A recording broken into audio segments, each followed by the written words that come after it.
റിനു ശ്രീധരാണ് വിവരങ്ങൾ നൽകുന്നത്. റിനു, കൊലപാതകത്തിലേക്ക് നയിച്ച കാരണങ്ങൾ എന്താണെന്നത് സംബന്ധിച്ച് വ്യക്തതയില്ല എന്ന് തന്നെയാണ് SP പറയുന്നതെന്ന് മനസ്സിലാക്കേണ്ടത്. കൊലപാതകം നടന്ന സമയത്തെക്കുറിച്ചും ഇപ്പോൾ വ്യക്തതയില്ല. പോസ്റ്റ്മോർട്ടം റിപ്പോർട്ട് വന്നതിന് ശേഷമേ അക്കാര്യത്തിലും ഒരു വ്യക്തത വരുത്താൻ കഴിയുകയുള്ളൂ എന്ന് പറഞ്ഞിട്ടുണ്ട്. പക്ഷേ എപ്പോഴാണ്, എങ്ങനെയാണ് സംഭവിച്ചത് എന്നതിലൊരു വ്യക്തത വന്നിട്ടുണ്ട് ഇതിനോടകം തന്നെ. എന്താണ് അന്വേഷണ സംഘം പറയുന്നതിൽ നിന്ന് മനസ്സിലാക്കാവുന്നത്? അപർണ, ആദ്യഘട്ടത്തിൽ ഈ പ്രതിയുടെ വീട്ടിൽ എത്തിയിരുന്നു സുദർശൻ റൂറൽ SP. അദ്ദേഹം ഇപ്പോൾ ഈ വീട്ടിലും, അതായത് ഈ പ്രതിയുടെ വാപ്പയുടെ ജ്യേഷ്ഠനെ കൊലപ്പെടുത്തിയ വീട്ടിൽ എത്തിയിരിക്കുന്നു. അതിന് മുന്നോടിയായിട്ടാണ്, വീടിനുള്ളിലേക്ക് കയറുന്നതിന് മുന്നോടിയായിട്ടാണ് മാധ്യമങ്ങളോട് പ്രതികരിച്ച. ആദ്യഘട്ടത്തിൽ വെഞ്ഞാറമൂട് വെച്ച് നടത്തിയ അതേ പ്രതികരണങ്ങൾ മാത്രം തന്നെയാണ് അദ്ദേഹത്തിന് പറയാനുള്ളത്. പ്രതിയുടെ നില ഗുരുതരം അല്ല എന്നുള്ളതാണ്. നിലവിൽ മൊഴി പ്രാഥമികമായി മാത്രമാണ് ചോദിച്ചറിഞ്ഞത്. വ്യക്തമായിട്ടുള്ള മൊഴി എടുക്കേണ്ടതായിട്ടുണ്ട്. ഈ കൊലപാതകങ്ങൾ നടന്നത് ആദ്യം ആരെയാണ് കൊന്നത് എന്നുള്ളത് കൃത്യമായി പറയണമെങ്കിൽ പോസ്റ്റ്മോർട്ടം നടപടികൾ പൂർത്തിയാക്കി റിപ്പോർട്ട് ലഭിക്കണം എന്നുള്ളതാണ്. സമയം മനസ്സിലാക്കി മാത്രമേ അത് പറയാൻ വേണ്ടി കഴിയൂ എന്നുള്ളതാണ്. എന്തായാലും ഈ വാപ്പയുടെ ഉമ്മയുടെ സ്വർണം നഷ്ടപ്പെട്ടതായി റൂറൽ SP സ്ഥിരീകരിക്കുന്നുണ്ട് എന്നുള്ളതാണ്. മറ്റൊന്ന്, ഇവർക്ക് ഈ കുടുംബത്തിന് കടബാധ്യത ഉണ്ടായിരുന്നതായും സ്ഥിരീകരിക്കുന്നുണ്ട്. പക്ഷേ അത് ഈ കൊലപാതകത്തിലേക്ക് നടന്നു അതിനുള്ള ഒരു സാധ്യതയാണോ എന്നുള്ളത് സ്ഥിരീകരിക്കുന്നില്ല. എന്തായാലും കൂടുതൽ പരിശോധനകൾ നടത്തി അന്വേഷണത്തിന് ശേഷം മാത്രമേ വ്യക്തത വരുത്തുവാൻ വേണ്ടി കഴിയൂ എന്നുള്ളതാണ് പറയുന്നത്. പ്രാഥമികമായിട്ടുള്ള മൊഴിയെടുപ്പ് മാത്രം അവസാനിച്ചു. ഇനി വിശദമായിട്ടുള്ള ഒരു മൊഴി എടുക്കേണ്ടതായിട്ടുണ്ട്. ആരോഗ്യനിലയിൽ വലിയ രീതിയിലുള്ള ബുദ്ധിമുട്ടുകളില്ല എന്നും അദ്ദേഹം പറഞ്ഞു വെക്കുന്നുണ്ട്. കൃത്യമായിട്ടുള്ളൊരു മോട്ടീവ് എന്താണ് എന്നുള്ളതാണ്. ഈ ഒരു പ്രണയവുമായി ബന്ധപ്പെട്ട് അത്തരം ഒരു വിവരമില്ല എന്നുള്ളതാണ് നിലവിൽ അദ്ദേഹം പറയുന്നത്. പ്രാഥമികമായി ലഭിക്കുന്നില്ല എന്നുള്ളതാണ്. എന്തായാലും വിശദമായിട്ടുള്ളൊരു ചോദ്യം ചെയ്യണം. ചോദ്യം ചെയ്തതിന് ശേഷം മാത്രമായിരിക്കും അവസാന ഒരു സ്ഥിരീകരണത്തിലേക്ക് അല്ലെങ്കിൽ വ്യക്തതയിലേക്ക് എത്തുവാൻ വേണ്ടി കഴിയൂ എന്നുള്ളതാണ് അദ്ദേഹം പങ്കുവയ്ക്കുന്നത്. എന്തായാലും ഇവിടുത്തെ മൃതദേഹം നാളെ രാവിലെ, ഇൻക്വസ്റ്റ് നടപടികൾക്ക് ശേഷം നാളെ രാവിലെ മാത്രമായിരിക്കും പോസ്റ്റ്മോർട്ടത്തിന് വേണ്ടി തിരുവനന്തപുരം മെഡിക്കൽ കോളേജിലേക്ക് മാറ്റുക ആണ് അദ്ദേഹം ഇപ്പോൾ പങ്കുവയ്ക്കുന്നത്. പറഞ്ഞ റിനു, ഈ കൊലപാതകങ്ങൾ സംബന്ധിച്ച് തുടക്കം മുതൽ ഉയരുന്ന 2 ആരോപണങ്ങൾ, അതിലൊന്ന് പ്രണയബന്ധത്തിനെ വീട്ടുകാർ എതിർത്തു, അത് കൊലപാതകത്തിലേക്ക് നയിച്ചു എന്നുള്ളൊരു കാരണമാണ്. അത് ഏറെക്കുറെ നിഷേധിക്കുന്ന തരത്തിലേക്കാണ് കാര്യങ്ങൾ എത്തുന്നത്. അതൊന്നാമത്തെ വിഷയം. രണ്ടാമത്തെ കാര്യമായി പറഞ്ഞിരുന്നത് സാമ്പത്തിക ഭദ്രതയുടെ കാര്യമാണ്. കുടുംബത്തിൽ നിന്ന് മറ്റ് സഹായങ്ങൾ, സാമ്പത്തിക ബുദ്ധിമുട്ടുകൾ ഉണ്ടായപ്പോൾ നൽകാതിരുന്നതിലെ പകയാണ് എന്നുള്ള തുടങ്ങിയൊരു ആരോപണവും ഉണ്ടായിരുന്നു. പക്ഷേ നാട്ടുകാർ പറയുന്നതിൽ നിന്നാണെങ്കിൽ അത്തരത്തിലുള്ളൊരു സാമ്പത്തിക ബാധ്യത ആ കുടുംബത്തിന് ഇതുവരെ ഇല്ല എന്നുള്ളതാണ് മനസ്സിലാക്കുന്നത്. ഈ 2 വാദഗതികളും പൊളിയുന്നതോടുകൂടി ആ ചോദ്യം വീണ്ടും ഉയരുകയാണ്. എന്തിനായിരിക്കും ഇത്രയധികം ആളുകളെ, അതായത് 6 പേരെയാണ് ആക്രമിച്ചത്. അതിലൊരാളുടെ നില അതീവ ഗുരുതരമാണ്.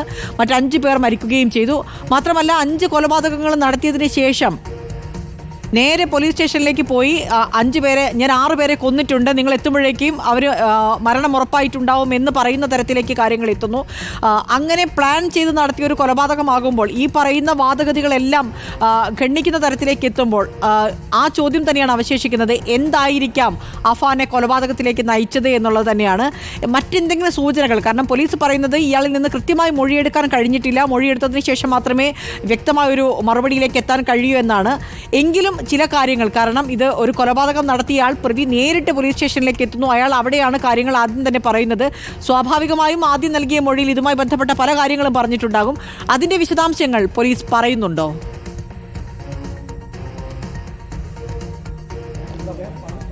അപർണ, നിലവിൽ പോലീസിന് ഈ കൊലപാതക കേസുമായി ബന്ധപ്പെട്ടുകൊണ്ട് വലിയ രീതിയിലുള്ള ചുരുളഴിക്കേണ്ടുന്ന സാഹചര്യമൊന്നും തന്നെ നിലവിലില്ല.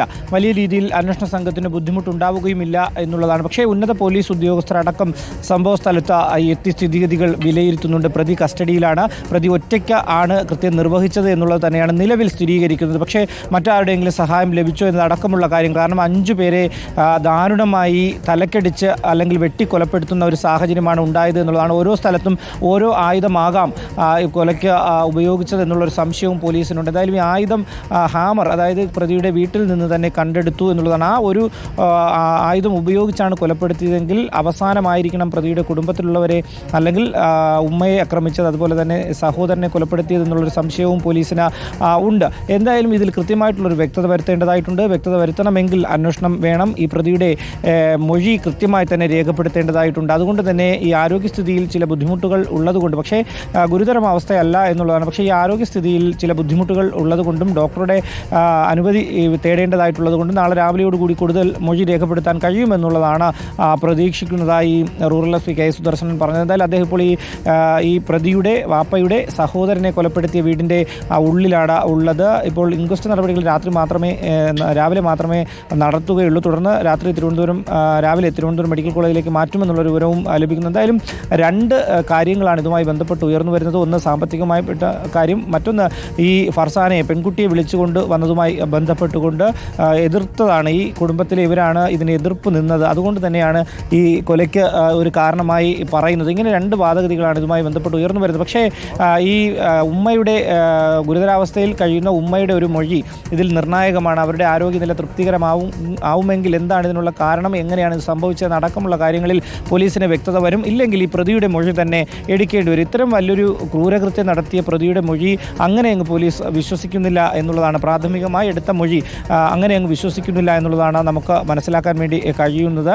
അതുകൊണ്ട് തന്നെ കൃത്യമായിട്ടുള്ള തെളിവുകളടക്കം ശേഖരിച്ച് കൃത്യമായിട്ടുള്ള ഒരു നിഗമനത്തിൽ മാത്രമേ അന്വേഷണ സംഘം എത്തുകയുള്ളൂ. ഈ ഉമ്മയുടെ ആരോഗ്യ സ്ഥിതി മെച്ചപ്പെടുകയാണെങ്കിൽ, അതീവ ഗുരുതരാവസ്ഥയിൽ നിന്നുള്ള വിവരമാണ് ലഭിക്കുന്നത്. തലച്ചോറിന് നല്ല രീതിയിൽ ക്ഷതമേറ്റിട്ടുണ്ട്. അതുകൊണ്ട് തന്നെ ഇവരുടെ ആരോഗ്യം വീണ്ടെടുക്കുവാൻ വേണ്ടി സാധിക്കുകയാണെങ്കിൽ ഈ ഉമ്മയുടെ മൊഴി നിർണായകമാണ് എന്നുള്ളതാണ് ഏറ്റവും പ്രധാനപ്പെട്ട ഒരു കാര്യം. എന്തായാലും രാവിലെ 10 മണിക്ക് ശേഷം വൈകുന്നേരം 6 മണിക്കകത്താണ് ഈ 5 കൊലപാതകങ്ങൾ നടന്നത്. 6 പേരെ ആക്രമിക്കുന്നു, 5 പേർ മരിക്കുന്നു എന്നുള്ളതാണ്. ആരെ ആണ് ആദ്യം ആക്രമിച്ചത്, രണ്ടാമതാരെ അല്ലെങ്കിൽ അഞ്ചാമതാരെ എന്നുള്ളതിൽ കൃത്യമായിട്ട് പോലീസിന് വ്യക്തതയില്ല. ഇതെല്ലാം തന്നെ പ്രതിയിൽ നിന്ന് ചോദിച്ചറിയേണ്ടതായിട്ടുണ്ട്. പ്രതിയെ വിശദമായി ചോദ്യം ചെയ്യേണ്ടതായിട്ടുണ്ട്. അതുകൊണ്ട് തന്നെ നാളെ ഈ ചോദ്യം ചെയ്യൽ നടക്കും എന്നുള്ളത് തന്നെയാണ് നമ്മൾ പ്രതീക്ഷിക്കുന്നത്.